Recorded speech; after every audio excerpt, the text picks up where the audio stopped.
네, 여러분 안녕하세요. 주말 인터뷰 시작하겠습니다. 저는 홍선혜입니다. 오늘 주말 인터뷰는요, 금시공의 장우진 대표와 함께하겠습니다. 대표님 안녕하세요. 네, 반갑습니다. 네, 여기 공간이 약간 새롭죠?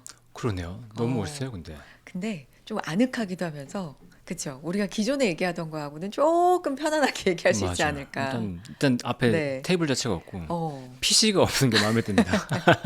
맞아요. 약간 좀 네. 새로운 분위기에서 주말 인터뷰 시작해 볼 텐데, 저희 녹화 시점부터 일단은 좀 말씀을 드려야 될 것 같아요. 지금 시점이 7월 10일 금요일입니다. 네, 시장이 막 반등을 하고 있고요. 코스피, 코스닥 모두 매수 사이드카가 오늘은 또 발동이 됐습니다.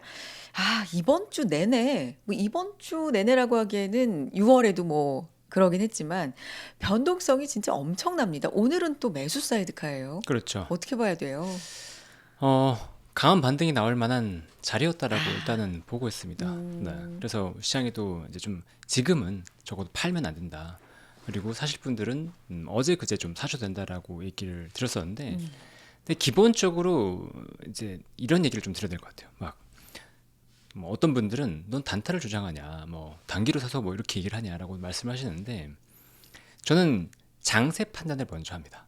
그러니까 지금이 대세 상승장일 거냐, 음, 아니면 좀 횡보장으로 갈 거냐, 음, 약세장이냐 이런 것들에 대한 판단을 먼저 해요. 그리고 대세 상승이라고 한다면 저는 현금 비중을 낮추고 주식 비중을 크게 높여가면서 그 비중을 조절하는 정도로만 음, 갑니다. 그러니까 조금 과열이면 조절, 음, 살짝 눌렀다가 다시 사고, 약간 이 정도를 봐요. 그러니까 예를 들면 뭐 상승장에서 비중을 한 70% 80% 가져가는데 거기에서 60%, 뭐 50% 줄였다가 다시 70% 80% 늘렸다가 이런 식의 조절을 얘기를 드리고, 음, 약세장은 비중 축소를 권고해 드려요. 음, 그래서 처음에 비중을 줄이고 내려가면 손해를 봤잖아요. 비중을 줄였다고 하더라도 손해를 봤잖아요. 그러면 만회를 해야 될 거잖아요. 음, 그럼 저는 그럴 때 타이밍을 잡아서 여기서 추가적으로 줄였으니까 추가적으로 좀 사서 만회하고 반등 줄 때 여기서 매수한 거 플러스 추가로 비중을 줄이는 거예요. 음, 그렇게 되면 적절하게 비중을 줄여가면서 혹시나 업사이드 리스크도 제가 안 볼 수 있는 거잖아요. 그런 식의 전략을 말씀을 드려요. 음, 그래서 제가 바닥 잡아갈 때 뭐 이때는 지금 삽니다. 저도 삽니다라고 얘기를 드리고 여러분들도 괜찮을 것 같습니다라고 얘기를 드리면서 그 자리에서 좀 만회할 때 그때 수익을 내고 비중을 축소하시라고 얘기를 드리는 거죠. 그러니까 음, 기본적으로 지금 제가 왜 자꾸 지금 타이밍이 중요합니다라고 말씀을 드리냐면 약세장이라고 보고 있기 때문에. 음, 그리고 약세장이라고 하는 정의에 이미 부합해요. 추세가 이미 꺾인 건 네, 전체 시장이 추세가 꺾인 것들은 이미 보이고 있고 코스피 자체 반도체는 괜찮아라고 했던 코스피도 지금 추세는 꺾였잖아요. 음, 그리고 단숨에 낙폭이 뭐 30% 이렇게 나왔기 때문에 20, 30% 이거는 어, 특별한 이벤트가 없었다는 게 중요한 거죠. 만약에 뭐 전쟁이 있었다든가 다른 이벤트가 있었다 그러면 이 자체가 약세장으로 가는 기운은 아닐 거라고 볼 수 음, 있는데 지금은 크게 그런 게 없었어요. 유동성이 이탈되면서 지금 빠졌기 때문에 이런 것들을 보면 지금 조금 불안한 시장이었다. 음, 그러니까 지금 단기 낙폭이 굉장히 과했던 것들은 전체적인 유동성 상황이나 지표들을 보면 그럴 수 있었다라고 보고 있죠. 그럼에도 불구하고 우리가 제가 다시 말씀드리지만 단기 반등은 충분히 노려야 되고 거기서 수익을 만회해야 된다. 음, 근데 우리가 얘기했던 건 이제 80일선, 네, 35일선을 지지를 이미 깼고 80일선을 두고 있었는데 그 80일선을 코스피랑 삼성전자랑 동시에 음, 지지를 했단 말이에요 어제. 그리고 코스닥 같은 경우에도 낙폭이 굉장히 음, 음, 과도했었는데 추세를 보면 그 고점과 저점을 이은 그 라인을 봤을 때 추세 라인을 봤을 때 거의 저점에 있었어요. 음, 그 단기 반등은 굉장히 세게 나올 거다라고 예상을 하긴 했었거든요. 근데 변수가 하나 들어왔죠. 어떤 거죠? 트럼프. 음, 이게 없었다면 저는 훨씬 더 강하게 얘기했을 거예요. 근데 그게 들어오면서 저는 불확실성을 싫어하기 때문에 좀 덜 먹어도 된다라고 생각합니다. 그래서 여러분들이 저를 생각할 때 답답하실 수 있어요. 공격적으로 보고 수익을 내고 싶은 분들은 제가 굉장히 답답할 수 있는데 저는 불확실성에서는 수익이 안 나도 된다 이거예요. 그러니까 음, 수익이 안 나면 저는 제로잖아요. 잃는 건 없다. 그렇죠. 그러니까 아, 포모 때문에 두려워하시는 것들은 충분히 네, 이해하는데 제가 불확실할 때, 확실할 때는 베팅을 해서 먹지만 불확실할 때 멈춰 있으면 잃는 게 없죠. 음, 그리고 만약에 불확실할 때 잘못 베팅해서 내가 손해를 보면 마이너스잖아요. 음, 그러니까 그거를 나는 감당하지 않겠다라고 하는 거예요. 여러분들 혹시 포커 잘 치시나요? 아니요. 네. 그런 성향이 아니어서. 아니, 뭐 네. 고스톱 같은 거 쳐보셨어요? 아, 쳐봤죠. 네, 네. 고스톱 같은 거 치면 어. 똑같잖아요. 3점 났어요. 음. 근데 여기서 고할지 말지 보면 판세 보고 딱 하잖아요. 음. 그런 것처럼 시장도 판세가 있어요. 그걸 읽고 해야죠. 그걸 읽지 않은 상태에서 못 먹어도 고 하면 독박스잖아요. 그러니까 그런 것들을 피하라고 저는 경계를 드리는 거예요. 그러니까 저를 너무 뭐 그러니까 너무 나쁘게 무조건 생각하지 마시고, 네, 그런 거 절대 부정론자다 이런 거 아니니까 아니다라는 말씀이시죠? 저는 최대한 이제 여러분들이 수익을 지킬 수 있는 전략. 제가 많이 잃어봤기 때문에 이런 얘기를 드리는 네. 거예요. 많이 잃어봤기 때문에 여러분들은 그런 실수를 반복하지 않으면 좋겠다는 마음에서 어떻게 하면 이런 약시장에서 여러분들이 자산을 지킬 수 있을지에 대한 전략을 얘기 드리는 겁니다. 근데 대표님이 이제 말씀 중에 전체 판세를 시장의 시황의 아주 큰 그림을 읽고 말씀을 드리는 거다라고 해주시는데 그렇다면 좀 약한 시장이라고 보시는 거고 그렇죠. 이미 7천을 넘어 8천을 넘어 9천을 넘어까지 갔다가 지금 이제 7천 정도에 있는데 오늘 같은 이제 금요일 저희 녹화일 기준으로 금요일에 나오는 요런 반등은 많이 빠졌기 때문에 나오는 반등 정도고 요거는 추세를 돌리는 그렇다고 와 이제부터 다시 간다 이렇게 할 자리는 아니라고 보시는 거네요. 아직까지는 네. 그렇다고 보고 있는데 그래요? 기본적으로 그런 이유가 네. 달러가 아직 강해요. 그러니까 지금 반등이 나올 때 보면 달러가 내려오죠. 비트코인 올라가고 유가는 내려오고 전반적으로 경제가 안정된 지표가 나오기는 해요. 근데 그 절대 레벨이 우리가 시장이 좋아요 할 때랑은 달라요. 그러니까 그 레벨이 좀 완화된 거지. 이 유가 달러가 100달러 밑으로 가고 그다음에 비트코인이 뭐 6만 7천, 6만 8천 이렇게 가는 그런 상황에서 모두가 유동성이 진짜 다시 들어오나 보다라는 국면은 아니죠. 그리고 가장 걸림돌이 있어요. 금리. 네. 전 세계적으로 금리 인상 지금 사이클에 있거든요. 그렇게 되면 금리는 중력의 역할을 하기 때문에 네. 우리의 경제 주체들의 행동을 짓누릅니다. 네. 그러니까 당연히 경제나 이런 것들은 부담이 생길 수밖에 없죠. 그러니까 많은 분들이 환율에 대해서 얘기를 하잖아요. 야, 워낙 환율이 이렇게 올랐도 지금 코스피 올랐는데 너 지금 무슨 소리야.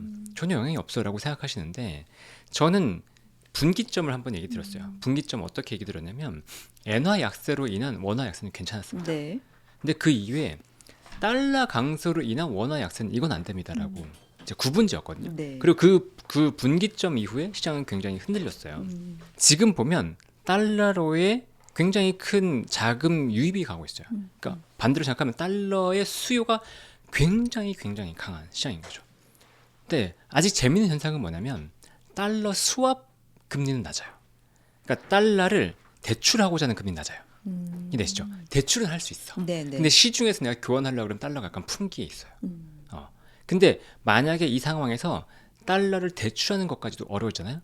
그러면 이중국어가 될 수도 있어요. 그러니까 그게 지금 된다 안 된다 확정 지을 수는 없어요. 근데 그런 움직임들이 나타나고 있고 만약에 미국의 금리가 올라갈 거다 이런 느낌이 정말로 보인다고 한다면 그 대출까지도 좀 더 어려워질 수 있거든요.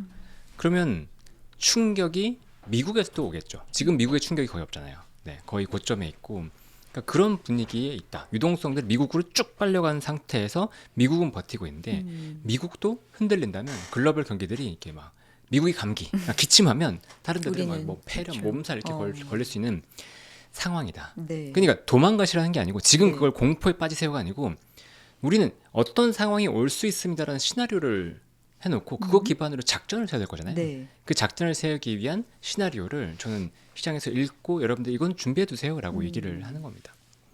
대표님이 시장에 대해서 조금 조심해야 된다라고 말씀하실 때 그 신호로 유동성 얘기를 처음에 좀 많이 해주셨던 했죠. 것 같고, 근데 최근에 이제 유동성도 유동성이지만 뭐 금리에 대한 우려도 금리에 대한 우려지만 사실 시장을 가장 크게 짓눌렀던 건 AI, 캐펙스 투자가 계속 되느냐 네. 뭐 이런 쪽이었잖아요. 메타발 이슈도 있었고 뭐 컴퓨팅 용량 남는 걸 임대한다고 남아 뭐 이런 거였는데 지금 녹화일 금요일 기준으로 이제 지난 밤에 간밤에 보면 시장이 참 저도 매일매일 시황을 보고 이렇게 진행을 합니다만 시장이 참 때로는 가볍다라는 생각이 드는 게 그렇죠. 심리에 따라서 보고 싶은 대로 읽고 싶은 대로 좀 그 부분을 집중해서 읽는다라는 생각도 드는 게 메타 쪽에서 또 뭐 투자를 하고 투자를 계속하고 캐나다에 데이터 센터 짓고 막 이런 식으로 나오다 보니까 이거 그때 그 염려했던 거 염려할 거 아니었구나. 또 이렇게 시장이 돌아서기도 하고요.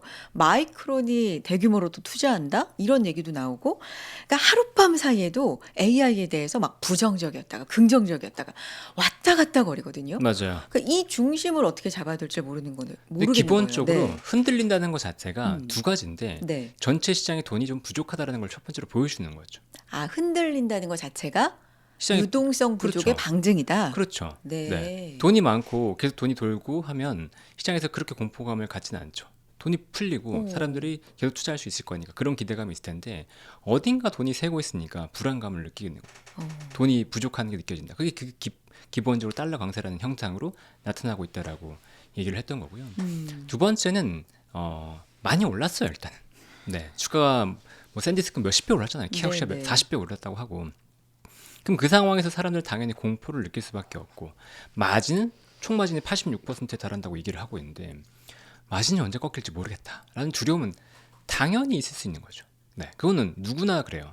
뭐 우리가 높은 산에 올라가면 산에서 정상에 딱 보면 아찔하잖아요. 그러니까 그런 느낌이에요, 사람들이. 근데 이런 거죠. 산의 정상에 갔다고 생각했는데 내려갔다 다시 올라가니 더 정상이 있네. 그럴 수도 있는 거고. 그러니까 그건 모를 일이에요. 그러니까 저는 지금 예상하지 않아요. 근데 어느 정도는 정상에 왔기 때문에 두려움을 느껴야 된다라고 강조를 했던 거죠. 근데 지금 상황에서 보면 꼭지를 지난 듯한 한 모습이 보인다. 추세적으로 우리나라 추세가 꺾인 듯한 모습이 보인다라는 게 일단 두려웠던 거고 시장 전체적으로 봤을 때도 AI 캐펙스 수요가 혹시나 감소하면이라고 하는 두려움이 있다라는 걸 보여주고 있는 거예요. 그러니까 메타가 노이즈야 이건 아무것도 아니야가 아니고 스마트머니들이 저걸 그렇게 공포스럽게 여기는구나. 그럼 저게 지금은 그냥 루머였고 블룸버그발 루머에 불과했고 실제로 나온 건 없었는데 저게 가시화되는 순간 우리는 뒤도 돌아보지 않고 팔아야 되겠구나 라는 것들을 생각해야 된다는 거죠. 근데 그걸 생각하지 않고 야 실적 좋대 앞으로 계속 좋대 내년 실적 엄청 좋아진다는데 라고 하는 그 실적 모멘텀만 갖고 우리가 판단을 하면 실수할 가능성이 있다라고 이제 보고 있습니다. 네. 시장이 최근에 이제 급락을 겪고 변동성도 상당히 크고 이러면서 여쭤봤었을 때 그러면 이렇게 매번 매일 계속 이렇게 빠지진 않을 테니까 언젠가는 반등이 나올 텐데 그때 대표님은 반등이 어느 정도 나올 때 비중을 좀 줄이는 전략을 제시를 해주신 바가 있거든요. 그렇죠. 유효하세요? 그렇죠. 네. 아직까지 제가 볼 때 약시장의 정의를 뒤바꿀 만한 상황은 아니라고 보고 있거든요. 아, 그러니까 전체 유동성이 굉장히 좋아졌냐? 네. 그거는 아직은 아니고 아직 그리고 미국채 금리 높잖아요. 미국 장기채 금리 높고 이런 상황에서 우리가 유동성이 풀렸습니다라고 얘기할 수는 없으니까. 근데 일단 우리나라 전체 시장의 차트는 마이너스로 돌아섰고 그 추세가 마이너스로 갔고 그럼 이 상황에서 과감하게 베팅합시다. 이제 다시 주식을 사서 우리가 전고 좀 돌파해서 가짜를 외칩시다. 라고 하기가 좀 힘내 붙이죠. 네. 그래서 저는 여기서 추가로 샀잖아요. 그러니까 좀 3% 구독자분들한테 지금 여기서는 적어도 파시면 안 됩니다. 희한하게 많은 분들이 내려가면 파냐고 물어봐요. 네, 지금 파시면 안 됩니다. 라고 굉장히 강조했고 반등이 나오면 그때 비중을 좀 더 줄여보신 전략이 어떻겠냐. 여기서 못 먹어도 된다는 거예요. 제가 강조하는 건 이거예요. 많은 분들이 포모를 느끼는데 여기서 떨어질 때 공포를 느끼시지 않으셨어요? 그러면 여기서 반등이 나왔을 때 여기서 추가적으로 보세요. 예를 들어서 지금 고점에서 25%가 무너졌다고 해요. 그러면은 여기서 다시 비중을 실었어요. 10%를 또 먹었어요. 그럼 그거 여기서 산 거 팔고 그럼 손익 많이 했죠? 그 다음에 여기서 25%에서 10% 반등한다 그러면 15% 손실 본 거잖아요. 그것도 약간 좀 정리하고 그러면 비중이 줄었잖아요. 그러면 오르면 오르는 대로 난 수익을 나고 빠지면 내가 손실을 덜 보잖아요. 이해되죠? 그러니까 그런 식으로 지금은 시장이 불확실하니까 내가 덜 먹더라도 비중을 줄여서 혹시나 모를 변동성에서 나의 자산을 지켜야지라고 생각하는 게 저는 좋다고 생각하는 거죠. 근데 이건 여러분의 공격적이고 나는 좀 더 확신을 갖고 베팅해라고 한다면 그런 분들은 그렇게 가셔야 돼요. 그건 그분들의 성향이니까. 근데 대다수 초보 투자자분들은 솔직히 이런 전문가분들 방송 보고 반도체에 대해서 얼마나 깊이 있게 네. 알겠어요. 네, 그건 한계가 있잖아요.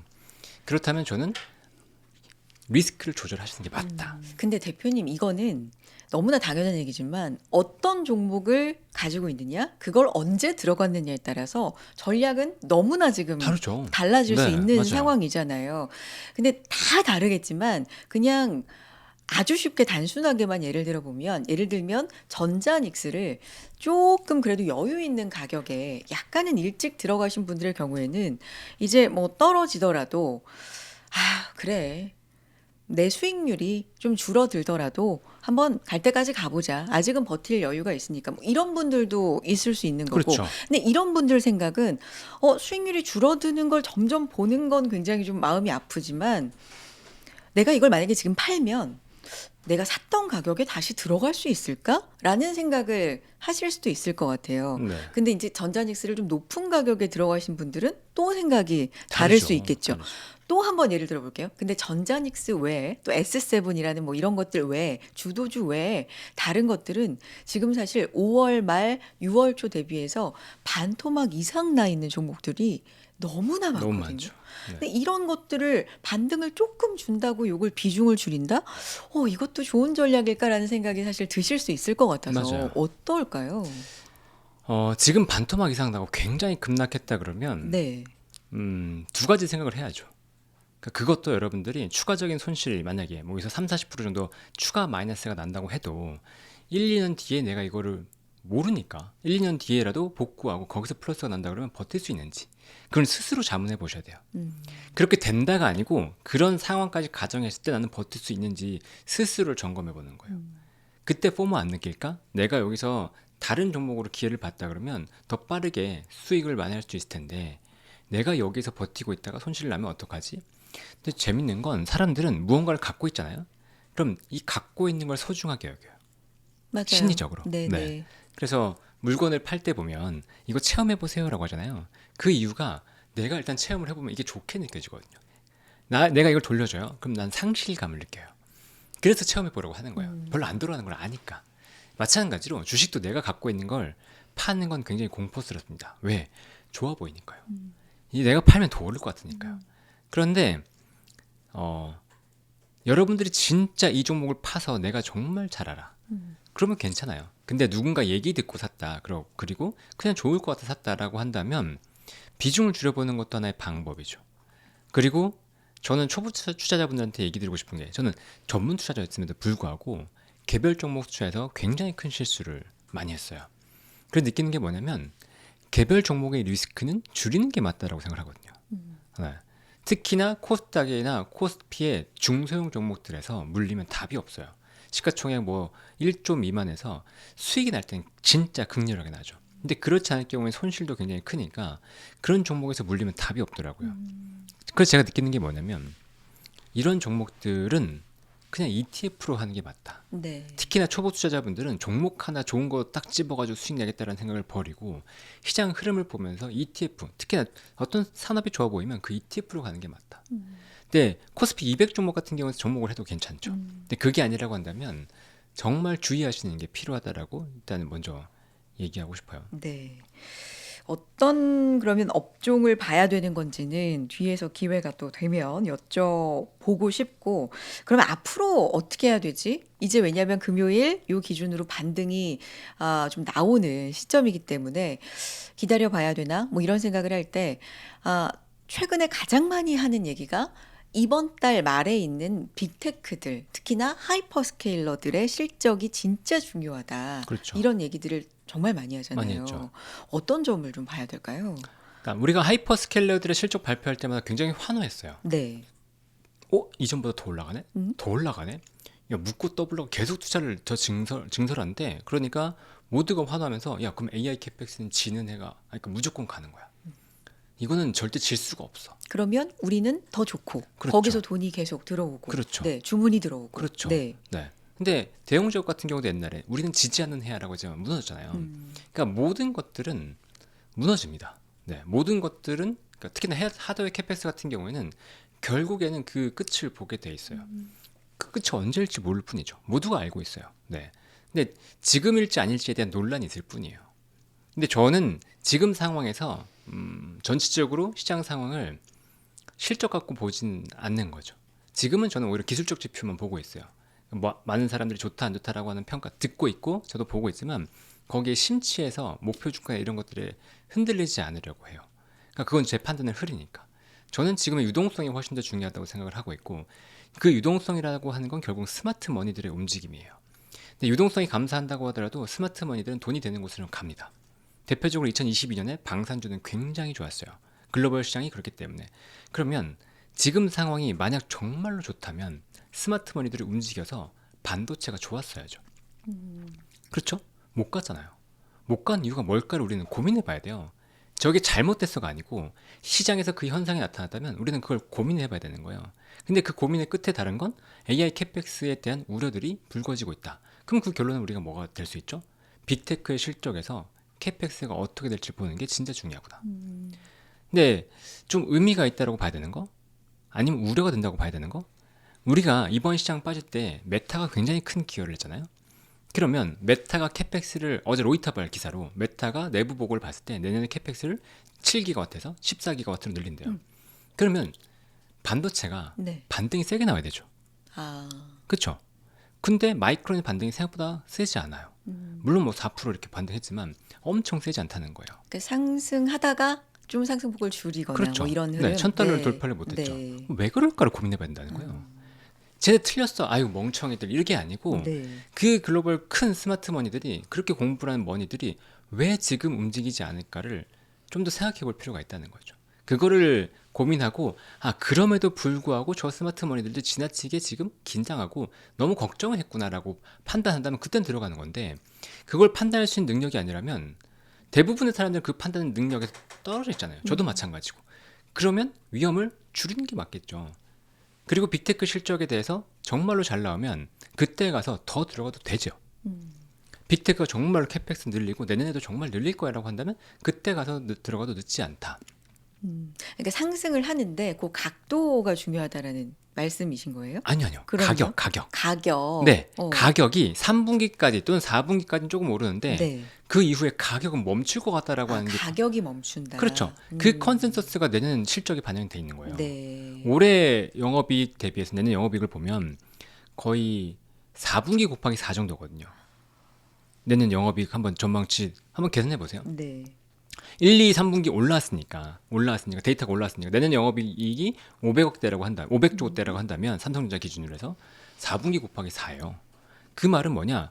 분기별로 이제 이익 성장이 거의 없는 거죠. 이해되시죠? 네. 그럼 저는 여기서 추가로 상승하기 위한 동력은 반도체 가격이 내년에도 또 올라갈 거라는 기대감이 붙어야 되는 거고 만약에 내년에도 반도체 가격이 올라간다고 우리가 본다면 빅테크 기업들의 캐펙스 금액이 올해 대비해서 1.5배에서 2배 정도는 돼야지 그게 충족이 돼요. 왜냐하면 반도체 가격 상승으로 인해서 기본적으로 캐펙스 비용이 증가한 게 있거든요. 그리고 지금 주정부에서 얘기하는 게 뭐냐면 니네 오프그리드 이제 해라. 온그리드를 해서 너희들이 전력망에서 전력을 가져가면 전력 비용이 증가하니까 지금 민원이 엄청나다. 그러니까 너희들이 직접 온사이트로 해서 그 옆에다가 지어라. 그게 너희가 오프그리드. 필요한 전력은 그렇죠. 너희가 알아서 해라. 네. 네. 그러면 그 비용, 캐펙스 비용이 어떻게 되겠어요? 빅테크가 감당해야 될 비용이 늘어나잖아요. 그렇죠. 그러니까 전체 캐펙스의 그러니까 그 운영 비용이 아니고 이거는 캐펙스로 바뀌어 버리니까 전체 비용이 늘어나는 거죠. 그러니까 그만큼 캐펙스가 더 늘어날 수 있는지를 일단 봐야 되는 거예요. 네. 네, 내년에 캐펙스가 증가한대가 아니고 얼마만큼 증가한대? 네. 야, 1.5배에서 2배 정도까지 증가한대. 1.5배면 그냥 유지. 2배면 2배면 그래도 좀 더 업사이드가 있을 것 같아. 이렇게 계산을 해본다는 거죠. 네. 근데 빅테크들의 여유가 만약에 많아요. 예를 들면 내가 영업이익이 뭐 300조 벌고 있는데 투자를 10조 하다가 네. 100조 할 거야! 라고 하면 시장이 어떻게 될까요? 뭐 할 수 있겠지 뭐. 근데 이제 나 500조 할 거야! 라고 한다 그러면 또 무슨 돈으로 할래? 이렇게 될 거잖아요. 너무 과하다. 너무 이렇게. 과하다. 근데 500조 할래? 하는데 야, 나 채권도 좀 조달할 거고 뭐 저기 자본도 좀 조달할 거고 이렇게 할 거야.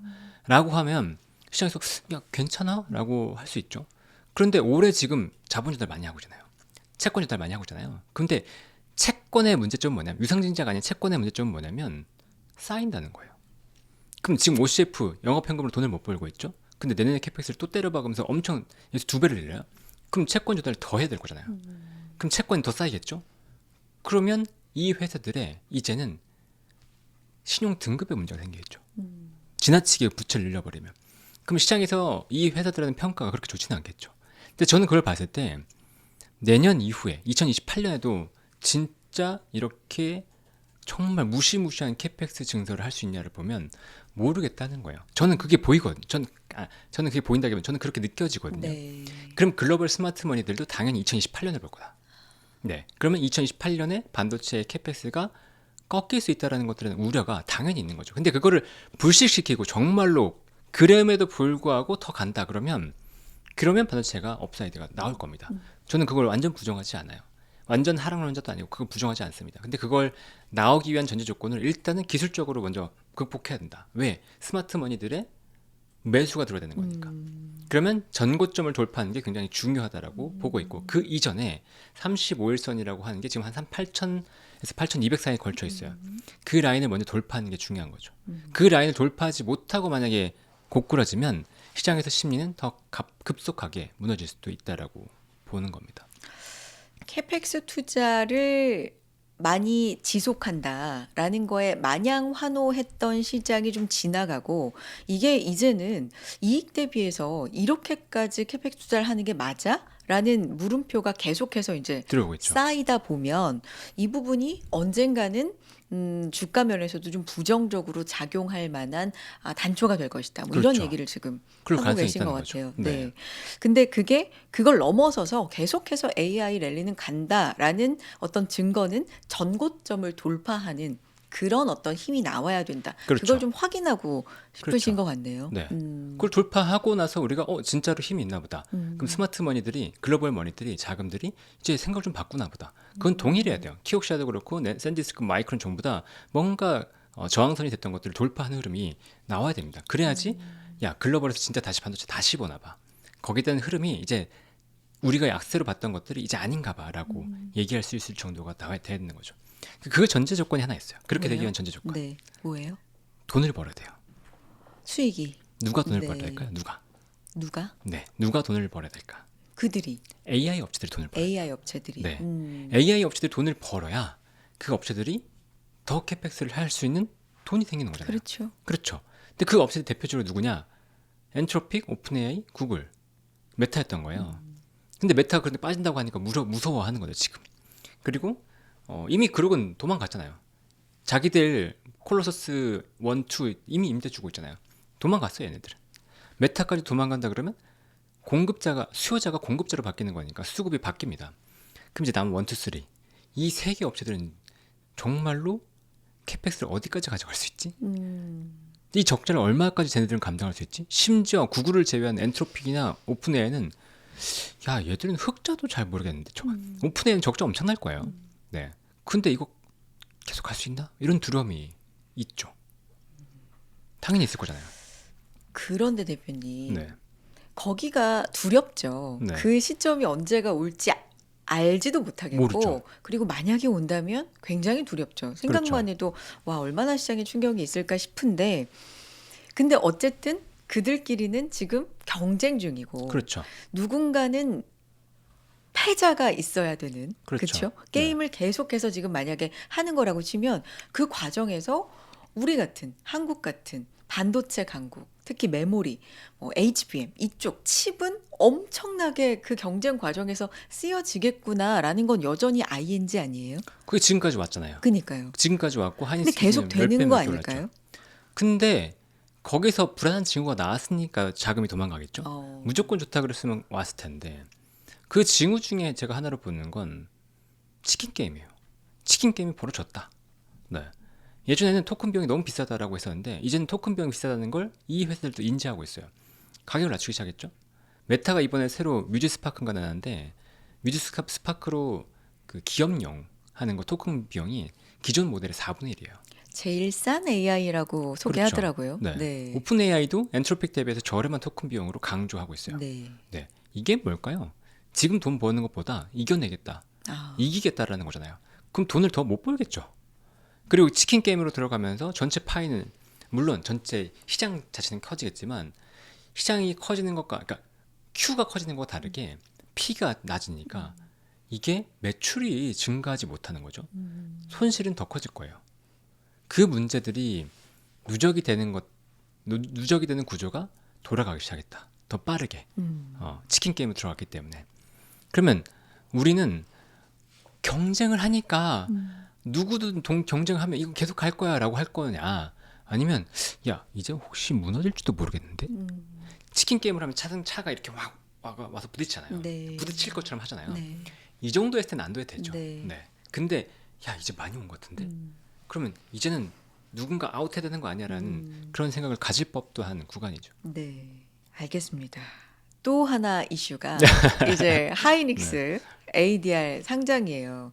이제 금요일이니까, 저희 녹화 기준이 금요일이니까 오늘 밤에 미국에서 상장을 하면 저도 너무 궁금해요. 반응이 어떨지 진짜 너무 궁금한데, 일단 뭐 공모, 청약 굉장한 히트로 지금 보도로는 전해지고 있고, 공모가 149달러로 확정이 됐고, 미국 역대 IPO 가운데 2등이고, 이 정도면 어쨌든 뭔가 우리 시장에도 긍정적인 영향이 있지 않을까라는 게 있습니다. 물론 우리가 지금 얘기하고 오늘 밤의 반응은 뭐 모르기 때문에 또 추후에 또 얘기를 해봐야 되겠지만, 지금으로서는 어떤 생각 갖고 계세요?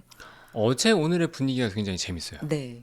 어제 삼성전자 주주들이 야 왜 닉스만 가? 막 이랬단 말이야. 야 내 거는 왜 안 가는 네, 거야? 네, 막 네. 근데 오늘은 ADR 상장을 앞두고 있는데 네. 삼성전자만 더 갑니다. 제가 해석하긴 이래요. 네. 제가 지표를 본 것도 아니고 네. 이 정도로 움직였을 것 같다는 느낌인데, 느낌이라는 표현 싫어하긴 하시더라고요. 어떤 거냐면 롱숏이 걸렸었구나. 롱숏. 처음에 롱숏. 네. 롱숏 플레이는 많은 분들이 숏충이다. 뭐 숏 때리는 애들은 뭐 그게 안 좋은 거다 이렇게 생각할 수도 있어요. 숏은 진짜 안 좋게 봐서 하는 게 아니고, 일반적으로 헤지 펀드들은 롱숏을 거는 경우가 많습니다. 왜 롱숏을 거냐면, 나는 반도체 산업을 좋게 봐. 근데 반도체 산업의 등락은 난 신경 쓰고 싶지 않아. 그럼 이 가운데서 상대적으로 더 좋은 기업이 있고 안 좋은 기업이 있을 거잖아요. 그럼 더 좋은 기업이랑 안 좋은 기업을 선별하는 건 쉽죠, 상대적으로. 그럼 여기에 롱을 걸고 여기 숏을 걸면 반도체 움직임을 뉴트럴로 만들어 놓고 절대 수익을 가져갈 수 있어요. 그게 롱숏이에요. 근데 최근에 보면 삼성전자 실적이라고 하는 호재가 노출됐죠. SK하이닉스는 ADR이라고 하는 이벤트가 호재가, 나왔죠. 네. 그럼 뭘 하기 딱 좋나요? SK하이닉스 롱, 전자 숏이라면 딱 절대 수익 보기 좋죠. 그게 뭐 한 며칠 동안 적어도 한 5% 10% 나왔을 거예요. 네. 헤지펀드한테. 근데 ADR 상장 앞두고 있어요. 그럼 이거 풀기 딱 좋은 날이죠. 그러니까 전자롱, 닉스 숏이 되면서 오늘 같은 상황이 벌어지지 않았을까라고 추정이 돼요. 글로벌 머니들의 자금들이 이렇게 움직이지 않았을까에 대한 생각이죠. 또 ADR 상장 앞두고 있으니까 불확실성, 거기에 대한 노출을 하지 않으려고 하는 자금들은 이탈을 할 수도 있는 거죠. 그럼 우리는 이제 봐야 되는 건 상장되고 나서 얼마가 될까? 그러니까 if가 2개 들어가요. 전제가 2개 들어가는데 하이닉스의 ADR이 일단 올라야 돼요. 그런데 지금 7배 정도 청약 들어왔다는데 그럼 엄청 좋은 거 아니야? 뭐 이런 기대감이 있죠. 그렇죠. 근데 우리가 그전에 뭘 봤죠? 본 게 하나 있어. 얼마 전에 상장한 거. 스페이스X. 스페이스X. 그렇게 네. 핫했는데 처음에 핫해 가다가 지금 공모가 순위.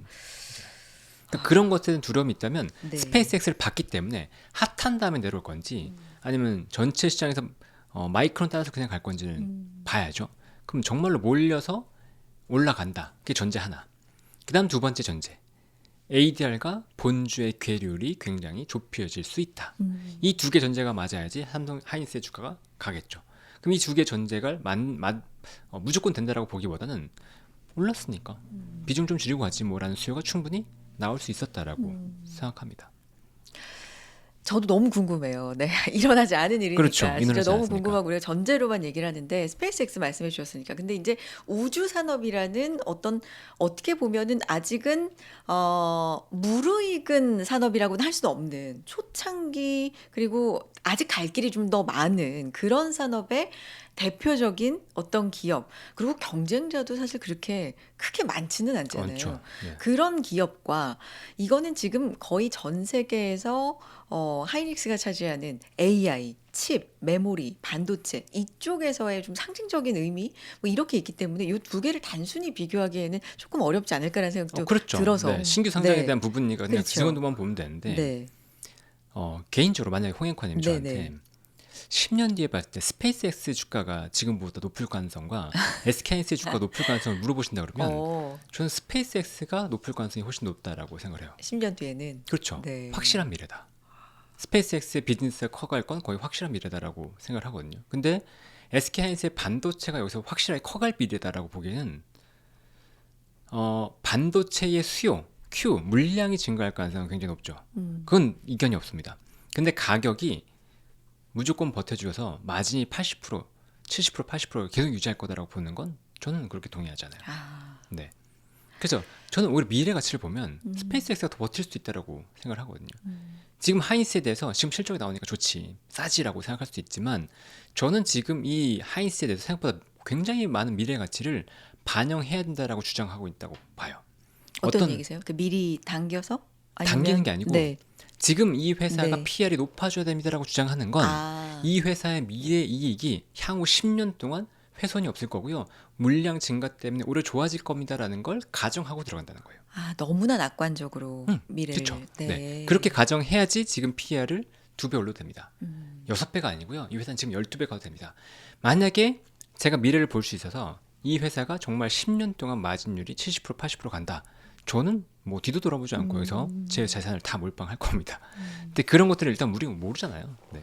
그럼 이런 건 어때요? 하이닉스가 그러면 이렇게 해서 조달되는 걸 40조. 네. 뭐 이 정도로 시장이 지금 얘기를 많이 하는데 이걸 어디에 쓸 거냐? 신규 공장이나 뭐 당연히 소부장 들어갈 거고요. 그러면은 이쪽으로도 왜냐하면 너무 많이 최근에 조정을 심하게 받은 종목들이 진짜 즐비하기 때문에 그렇죠. 이쪽으로 관심을 가져보는 건 너무나 그러니까 많이 빠졌다는 거 플러스 이렇게 너무나 명백한 논리가 지금 조달된 금액들이 이쪽으로 다 들어오겠네? 이런 논리들이 있으니까 이쪽으로 관심 가져볼까? 이 논리는 어떻게 보세요? 근데 생각보다 네. 소부장 기업들이 지금 많이 빠졌다고 느끼긴 하지만 네. 많이 올랐어요. 음. 네. 근데 그 많이 올랐다는 것에는 유동성 프리미엄이 분명히 존재하거든요. 그러니까 시장에서 유동성 프리미엄이 붙는 과정들을 보면 처음에는 시장 PER 정도, 예를 들면 뭐 시장 PER 12배다 그러면 12배 정도면 괜찮아라고 하다가 기업들이 점점점 이제 유동성이 풀리니까 뭐 전자닉스 올라가고 지수 올라갈 때 PER 밸류가 올라가요. 16배, 20배 올라가도 정당화가 됩니다. 한미반도체 같은 거 보셨잖아요. 야, 기술 기업이면 PER 높아도 돼. 뭐 100배 이렇게 가요. 삼성전기, 야 이거 괜찮아. 가격 올라가면서 이제 좋아질 거야. 뭐 80배, 100배 가잖아요. 그런 흐름들은 상승장에서 유동성이 넘쳐나고 기본적으로 전체 시장의 PR도 올라가기 때문에 그 레벨이 올라가거든요. 근데 유동성이 위축되는 구간이 되면 그 유동성 프리미엄이 감소합니다. 네. 그럼 지금 시장에서 보면 전체적으로 실적이 폭발적으로 증가하는 반도체를 빼고는 먼저 무너졌죠. 아, 그 효과가 분명히 있었던 거예요. 네. 그러니까 지금 내려온 구간은 일단 우리가 어느 정도 약간 물살찐 거, 유동성에 대한 어떤 거품이라든가 정부에서 했던 정책에 대한 이런 여러 가지 이유들 그런 것들로 인해서 좀 거품처럼 올라갔던 것들이 살 꺼진 거죠. 그럼 이 자리에서 이제 더 진지하게 볼 건 자, 그럼 이제는 여기서 실적이 혹시나 훼손될 가능성은 없을까라는 것들을 봐야 돼요. 근데 이 실적은 유동성에 후행하는 경우가 상당히 많거든요. 그 말은 뭐냐면 유동성이 빠졌을 때 경기가 안 좋아지는 경우가 상당히 많아요. 돈이 부족하기 때문에 돈이 돌지 않고 그럼 돈이 돌지 않으면 소비가 감소하고 결국 실적에 영향을 준단 말이에요. 그랬을 때도 이 회사들이 괜찮을까? 정리를 하고 지금이라도 반도체로 좀 갈까요? 라는 질문을 많이 받으셨다고 네, 했는데 하지 말라고 그랬죠. 반도체도 가지 말아라. 네, 그러면 지금 국면에서는 가지고 있는 주식들을 그대로 버텨야죠. 버티고 네, 왜냐하면 팔아야 실익이 없다. 그렇죠. 그렇다고 반도체로 가봐야 그것 또한 실익이 어느 정도나 위로 룸이 있을지 이것도 불안하다라는 관점이신 그렇죠. 거네요. 그리고 이제 오늘 아침에 관측을 하고 구독자들과 이게 3% 멤버십 구독자분들과 얘기했던 게 또 어떤 거였냐면 이렇게 얘기 들었어요. 아침에 반도체가 생각보다 강하지 않았습니다. 네. 어제 호재가 있었어요. 메타라는 호재가 있음에도 불구하고 강하지 않았다라는 건 지금 생각보다 힘이 없다. 이러면 자금이 순환할 가능성이 있고 코스닥 쪽으로 굉장히 세게 튈 수 있다. 그래서 코스닥 ETF를 보시는 게 차라리 낫다. 근데 코스닥 ETF에서도 어제 악재가 있었죠. HLB랑 펩트론. 펩트론 두 개가 동시에 악재가 터졌어요. 네. 그러니까 단순 코스닥 ETF보다는 소부장 ETF 쪽이 좀 더 유망할 수 있다라고 이제 같이 얘기를 나눴죠. 근데 실제로 많이 튀었어요. 시장에서 반도체가 강하게 어필하지 못하고 코스닥 쪽이 더 강하게 오르는 그런 흐름들이 나타나고 코스피에서도 삼성전자랑 SK하이닉스보다 오히려 다른 종목들이 강하게 반등한 흐름이 나왔거든요. 그럼 여기서 우리가 가자로 외치면서 다 같이 행복한 게 얼마까지 갈 거냐, 어디까지 이어질 거냐, 이거를 잘 모르겠어요. 그래서 저는 기술적으로밖에 얘기를 못 드리는 거죠. 코스닥 기준으로 해서 880 라인 정도면 조금 비중을 줄여보는 것도 괜찮지 않을까요? 이렇게만 얘기를 들어요. 근데 그것도 어떤 분은 어떤 종목을 갖고 있고 어떻게 갖고 있는지 모르기 때문에 개개인별로 제가 어떻게 얘기를 드릴 수는 없습니다. 그거는 그렇게 얘기하면 제가 다 틀린 게 돼버리기 때문에 저는 이 정도 전체 시장의 판에서는 요 정도로 보고 있습니다라는 거고, 코스피에서도 보면 지금 반등이 나올 때 35일선까지 갈 거냐, 일단은 35일선을 그 다음 돌파할 거냐, 이게 굉장히 중요하니까 그걸 돌파하지 못한 상태에서 빠질 것 같으면 그때는 미련 너무 갖지 마시면 좋겠다라고 이제 소통을 하는 거죠. 이번 주에 좀 특징적으로 나왔던 어떤 시장의 하락 뭐 이런 걸 떠나서 기존하고 좀 달랐던 흐름이 몇 개 있다라고 보면 첫 번째가 개인이 매도를 하기 시작했다는 부분이고 예탁금이 좀 줄기 시작했다라는 부분과 그다음에 코스피만 질주를 한다거나 이런 게 아니라 특히 오늘 금요일 같은 경우에는 코스피가 가는데 코스닥이 지지 않고 덩달아 혹은 더 세게 간다라는 거고요. 아까 뭐 제약바이오 중에 몇 가지 악재 말씀해 주셨는데 그게 전반적인 센티 악재로 번지지 안 않고 왔죠. 그래도 버텨준다는 거거든요. 네. 요런 부분에서도 저는 힌트를 좀 얻을 수 있지 않을까 싶어서 네. 어떤 좀 시사점으로 보세요? 일단은 지금 현재 심리는 네. 괜찮다. 심리는 반등은 당연히 나온다라는 건데 우리가 이걸 세 번째 당하는 거예요. 그 전에도 한번 기억나세요? 바이오 갑자기 뭐 거의 상한가 같이 가면서 20% 이상 막 상승하는 종목들이 부지기수로 나오고, 이젠 바이오다 뭐 그쵸? 이렇게 한번 네. 그랬어요. 그 다음에 2차전지랑 바이오 동시에 막 급등하면서 코스닥이 뭐 사이드카 막 걸리고 그랬던 적이 있었어요. 네. 매수 사이드카. 네. 이번에 세 번째인데 이 세 번째는 다를까? 아니면 세 번째도 같을까라고 봤을 때 전체 유동성의 상황이 바뀌었다라 그러면 지금은 저는 바뀌었다라고 자신 있게 얘기할 텐데 전체 유동성의 상황이 바뀌지 않은 상태에서 이 현상이 나타났기 때문에 이 현상에서 오늘 오른 건 오케이인데요. 내일이나 그다음에 뭐 그 다음날 오를 때 너무 급하게 따라가기보다는 좀 조심하시는 게 좋지 않겠냐. 그러면 유동성을 계속 강조해 주시니까 유동성에 있어서 지금 앞으로 가장 가까운 시일 내에 있어서 확인해야 될 일정이라든지 굉장히 중요하게 보고 계신 지표라든지 이런 게 뭐가 있어요? 그냥 다음 주에 나오는 CPI, PPI부터 우리가 확인을 해야 되겠죠. 물가. 네, 물가 지수를 확인을 해야 될 거고, 개인적으로는 지금은 한 8월부터 이제 아래 공포에 대한 두려움을 좀 갖고 있거든요. R이라면 리세션. 리세션이요. 네. 맞아요. 네. 지금 우리가 고용을 그렇게 나쁘지 않게 보고 있죠. 고용을 나쁘게 보지 않게 보는 주요 이유 중에 하나가 저는 월드컵이라고 생각하거든요. 월드컵으로 인해서 우리가 뭔가 놓치고 있는 게 있는 것 같다. 여기 뭔가 지표에 계속 왜곡을 시키고 있다라고 보고 있어서 이게 지나가고 난 이후에 실제로 이제 보이는 고용 지표를 좀 확인해야 되고, 빅테크들의 감원은 계속 이어지고 있어요. 그리고 AI가 들어오면서 실제 기업들의 감원도 이어지는 분위기 같고요. 여기에 월드컵 특수가 지나고 난 다음에 고용도 위축되고 한다면 생각보다 미국의 그 경기가 꺾이는 흐름으로 갈 수 있지 않을까? 그게 좀 우려되는 게 이제 실적에서 보인 게 있는데 펩시코 실적이 안 좋았어요. 펩시코. 그 펩시콜라 파는. 네네네. 네. 소비. 그쵸. 네. 근데 어디가 감소했냐면 북미 소비가 감소했대요. 그러면서 주가 빠졌거든요. 그리고 코스트코도 동일 점포 매출이 빠졌어요. 네, 동일 점포 매출 빠졌다기보다는 그게 예상치를 하회했습니다. 그러니까 지금 소비 지표에서, 미국 내 소비 지표에서 약간 이상한 점들이 들어오고 있긴 해요. 전혀 없는 건 아닙니다. 그리고 K자의 양극화는 분명히 심화되고 있기 때문에 어느 순간에는 미국의 저축률도 이미 감소했고 많이 감소했고, 그러면 여기서 재무부에서 뭐 드라마틱하게 돈을 풀지 않는 이상은 돈이 조금 유동성, 그 말 그대로 이제는 이제 그 소비를 치는 유동성에서 약간 부족한 게 나오고, 그러면 미국에서도 뭔가 리세션에 대한 공포가 들어올 수도 있다라고 생각을 하거든요. 그러니까 이건 확정은 아니에요. 확정은 아닌데 이런 우려가 있다면 그럼 우리가 뭘 봐야 되지? 8월 초에 들어가는 고용 지표를 잘 보긴 해야 되겠네. 라고 이제 전 혼자 생각하는 거죠. 네. 그래서 그 고용 지표를 잘 보고 넘어가면 괜찮네. 그럼 그다음에 9월 이제 지표를 볼까? 이렇게 생각을 하는 거죠. 음. 그래서 이번 주에 있는 다음 주에 있는 CPI, PPI를 일단 확인을 하고 네. 그다음에 우리가 다음에 있는 빅테크 실적 확인하고 그다음에 고용 지표까지 넘어간다. 음. 그 세 개 지표를 잘 넘어가잖아요. 그럼 8월 주가가 좋을 겁니다. 아. 근데 그 세 개 지표가 뭐 셋 중에 하나라도 빠그러지면 8월 시장에도 우리가 크게 기대하기는 어려운 상황이 연출될 수 있죠. 우리가 이제 힘든 게 하락하는 것도 힘들죠, 물론. 근데 이 변동이 너무 크다는 게 아래 위로 이게 진짜 사람을 너무 요즘에 투자자분들이 힘들게 이제 하죠. 네. 피곤하게 하는데 거기에 대표적으로 주범이다라고 찝히고 있는 게 지금 단일 종목, 뭐 레버리지 ETF 이런 부분인데 지금 뭐 금융당국도 그렇고 청와대 쪽에서도 언급이 나오는 게 필요하다면 보완을 하고 좀 수정을 하겠다라는 방향이 나오는 것 같아요. 요게 보완이 되면은 그러면 시장에 좀 더 긍정적인 역할을 주게 될까요? 좀 엉뚱한 얘기 하나 해드릴까요? 아, 네네네. 네. 해외 공항에서요. 네. 한국 사람들이 막 뛰어가잖아요. 네. 그럼 이제 외국 사람들도 같이 뛴대요. 왜냐면 네. 한국 사람들이 뭔가 트렌드나 이런 것들을 굉장히 네. 빨라서 먼저 움직인다는 거예요. 우리 뭐 최고죠. 그런 어, 부분에서는. 공항에서도 같이 막 비행기 기다리면서 네, 앉아있다가 네, 탁 네, 튀면 네. 그냥 눈치 보고 외국인들 어, 튄대요. 갑자기 이 얘기를 왜 했냐면 네. 한국 사람 진짜 빨라요.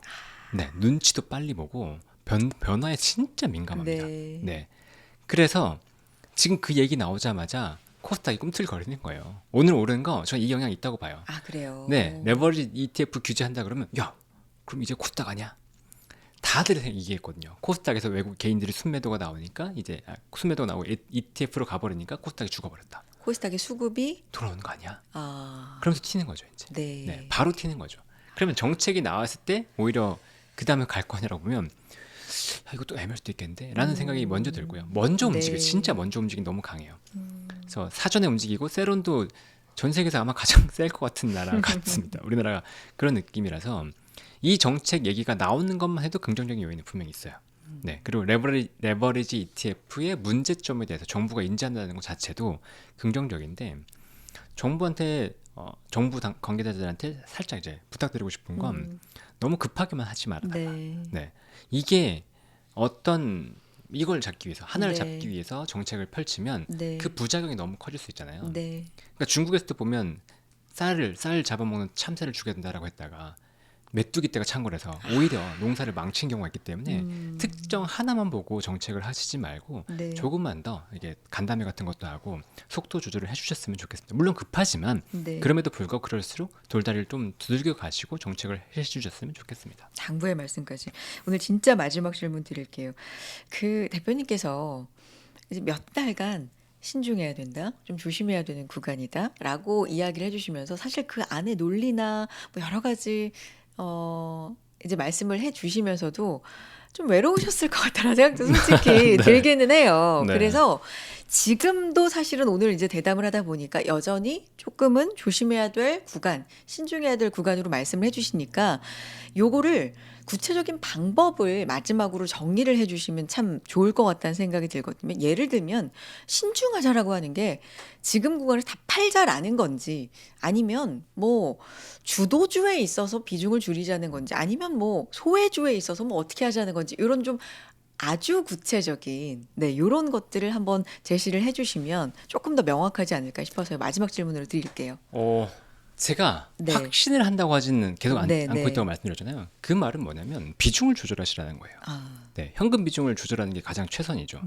그럼 여러분들이 확신을 갖고 있는 여러 가지 종목들이 있을 거예요. 네. 반도체도 될 수 있고 여러 가지 네. 또 있을 텐데 아직은 그래도 시장의 주도권을 갖고 있는 건 반도체라고 봅니다. 네. 그러면 반도체가 주도권을 갖고 반등할 수 있는지가 첫 번째예요. 반도체가 쉬면서 다른 것들이 순환매할 거다라는 기대감을 지나치게 강하게 가질 때가 아니에요. 반도체가 못 살면 다른 것들도 결국 같이 무너지거든요. 그러니까 그게 첫 번째입니다. 여러분 딴 걸 취한다고 하더라도 반도체가 살아있는지 안 살아있는지를 같이 살펴보는 게 가장 첫 번째고 그럼에도 불구하고 제가 얘기 드리는 건 까치밥. 까치 배 터지게 까치밥을 남겨줘도 되는데 그 여유만 가지면 된다는 거예요. 내가 다 먹지 않고 내가 편하게 팔려면 다른 사람들도 먹을 게 있어야지 사지.